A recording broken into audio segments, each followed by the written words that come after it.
Concept cars, a glimpse into the future. You may find them synonymous with outrageous designs, exaggerated interiors, and features that have never been seen in a production car, like this floating key. They're typically revealed at auto shows where enthusiasts and the media ooh and ah at the future of mobility. It's no secret that these one-off designs can be expensive to build, sometimes with a 7-figure price tag. With so much invested in these cars, why does it seem like we rarely see these concepts make it to production? And why does it seem like the coolest elements are stripped away when they do? We spoke with the design department of some of the top automakers to find out why automakers spend millions on concept cars they don't plan on making. First of all, people don't realize that, concept cars, yes, we show them at auto shows typically, and they're there for the media to enjoy. But long after the media is gone, the auto show's around for a couple weeks, and the public comes around, and they may not know much about the brand sometimes. And they go, whoa, and they come across this concept car that makes an unmistakable statement about where the brand wants to go with technology.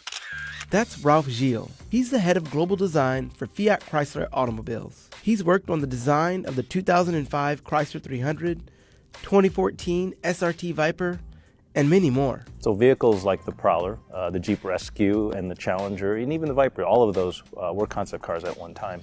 And what happened there is again, the public reacted to them in a visceral way, in a way that says, you have to build that car. Some guys, people will mail us checks, deposits, to see this car through, and very passionate letters.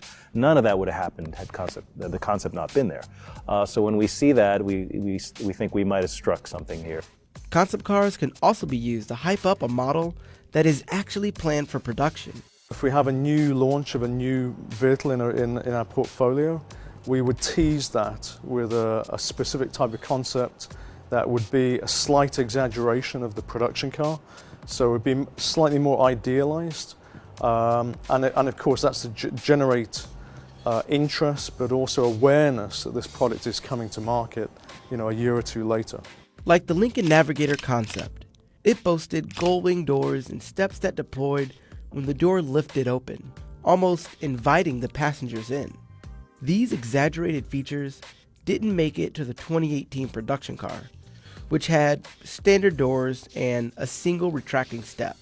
But the concept did capture attention and brought excitement for the production version of the car. Those really extreme ones are the hardest, but they would still have an influence on the market ahead.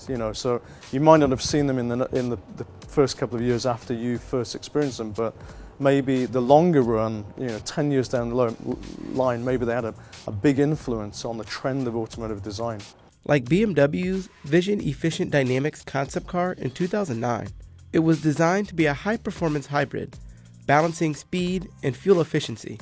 5 years later, it became the BMW i8. The design stayed intact, but some of the flashy features, like the see-through doors and moving grille, didn't make it to production. The i8 was a success for BMW, and now we're seeing performance hybrids from almost every brand. But concept cars aren't just to gauge consumer interest or create excitement for a version of the concept that will be released. There's yet another reason.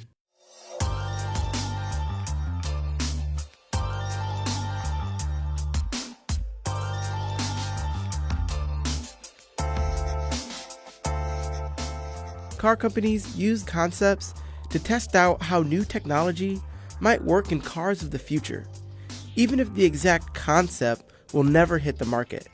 We are approaching, as I discussed, more interesting technology innovation era, and then we are trying out future potential to using that technology.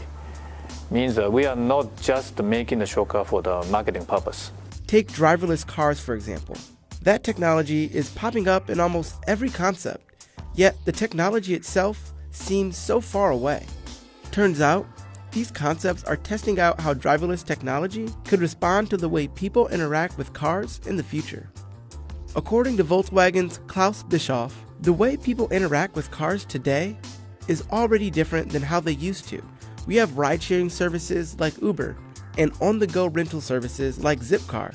Driverless cars could be the next step in the evolution of those services. We are at the transition of a new era of mobility.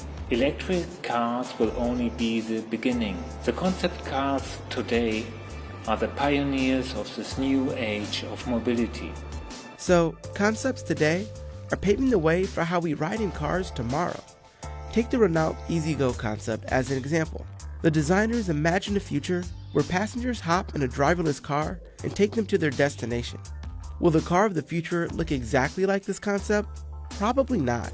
But we know automakers are working on a future where these types of services could be possible. I think many of what you see will ultimately make into production. Again, elements. It'll take time. Concept cars are a great way for designers to explore the ideas and in a way compare notes, because as more and more competitors show their worth, they travel the internet. But at the end of the day, I think it raises the bar. It really does make us go back and want to compete that much harder.